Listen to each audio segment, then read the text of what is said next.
Hi guys, it's Andrea. Oh, I'm getting eaten by my dog. I don't know if you can see her. I'll just put her down. Ow. Just wanted to make a quick vlog and say hi. I never know where I'm going with these, so let's just hope it all flows, because I get all of these ideas and they just channel into my brain, and it's like I gotta do a video blog and just share what I'm feeling and sensing. So what do I want to talk about today? This. It's been a really challenging few weeks for people, and a lot of clients that come into my clinic are struggling big time with fatigue. So it's an area that I work in a lot, and ironically it's an area that has been a challenge for me most of my life, to be honest. My energy, my sensitivity, and you go through all the various cycles of feeling a victim to being so sensitive to everything in your life, not understanding it, or actually flip that around in the reverse order, not understanding any of it, then starting to understand it, feeling a victim to it, and then realizing that, no, this is me, this is my responsibility, I'm accountable to this, and just like all of us, we got to make the most of life. So I talk a lot about balancing energy with my clients, the balance of how we manage our energy in our day, between our training, between our work, between our commitments to our relationships, our family, our children, our parents, our friendships, and that there's only so much energy that we have, and it's up to us to sort of be responsible for it.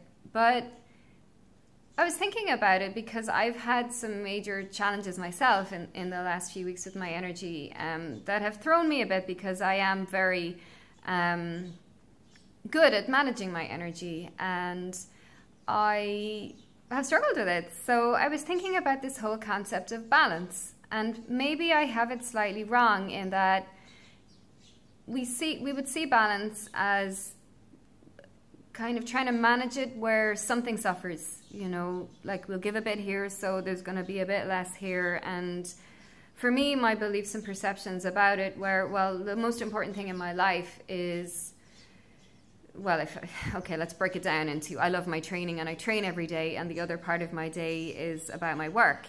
So of course the most important part of my life is my relationships, the people that I love, the connections that I have to people, animals, plants, nature, Mother Earth. So, okay, we'll park that aside. That is the most important thing for me.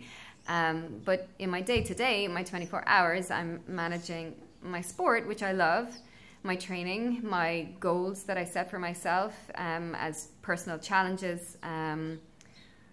It's important to me. And then I have my work, which requires a lot of energy, creativity, giving, loving, wanting to be there. You know, I throw everything in. It matters to me that every client that walks in my door somehow has a transformation in their health and the person that they are, and they leave with skills, tools, a sense of personal empowerment, strong enough for their journey, that whatever has needed to heal on multiple dimensions, be that the physical, the emotional, the spiritual, that they achieve that with me. And it's important to me that everything that challenges me in my life, I see that as somehow a gift, a tool, a learning that I can take forward into how I work with people.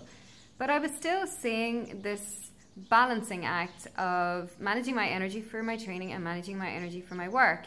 And somehow, I guess, but behind all of that, there's a sense of sacrifice. How can I manage all of this? And I want for you to think about this for a while yourself, because I somehow was seeing that I didn't have enough energy for everything, that the balance of give and take somehow was always feeling a little bit of, well, it's been taken from me, I'm losing my energy, so I'm not allowed to chase my dreams in my sport, because maybe I'm going to leave myself tired there, and then that's going to affect my work. So there was this going on, and it particularly came up in the last few weeks when I was really struggling with my health and my energy, and it was going in these waves and cycles of not knowing what the hell was happening, because I just had no energy, and trying to preserve what little I had for my clients and then not being able to do my training. And anytime I did start training, feeling that I was good, I think there was some element there where I was sabotaging this and getting really tired again.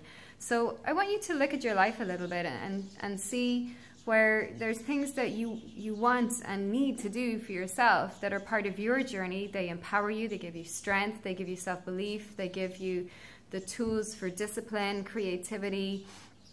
You know, that for me is sport. So you shouldn't see this as taking away from where you need to give your energy in other areas, which would be family, work, and the ways that you give back to the world. They don't necessarily run counter to one another. And I think when we're struggling, we're allowed to ask for help. You know, I sat down in the middle of the night last night and I thought, universe, and yeah, this might seem a bit weird to people, you know, every part of me wants to make a difference in life. It wants to help people.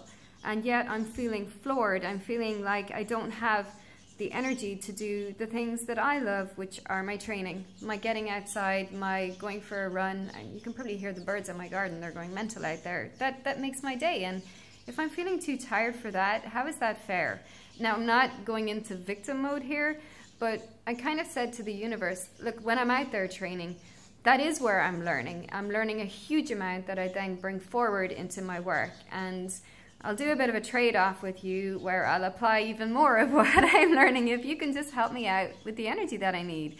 So I had to shift my perceptions. It's not that one will cost the other, it's that one benefits the other and that other benefits back. So have a look at where you may feel you're being drained of your energy and what are your beliefs around that and how can you manage this whole big circle of your life and all the dimensions of the person that you are, you know, the mother, the carer, the person, the professional, the wife, the girlfriend, the boyfriend. I guess this does relate a lot more to women because it's the challenge that I see for women is this whole balancing act. But that does not mean it doesn't apply to the guys. And also guys, think about these things a little bit in relation to the person that you love. Because it is a big thing for women trying to manage all of this. And I think there are huge subconscious beliefs and perceptions going on where we sort of sabotage ourselves a little bit. So just think about it. We have an abundance of energy, and energy is on many different dimensions. We have physical energy, so we need to nourish ourselves, we need to rest, we need to sleep, we need to not overtrain. But we also have emotional energy, so we need to manage how much we are draining ourselves there with our own emotions and the inner world. And we have spiritual energy, and there's an energy that comes right through us. It's not even of us, it's assisting us, and it's up to us to kind of put that back in as well. So you won't find this in a standard textbook, I realize that, but it's what I believe. So just think about that, fill your cup up, realize that there is energy for us to do all of these things, that it's okay to do what we love as well as to give, that the doing what we love helps us give better. So I hope that made sense. I don't make sense to myself sometimes. Cool. Catch you all later. Bye.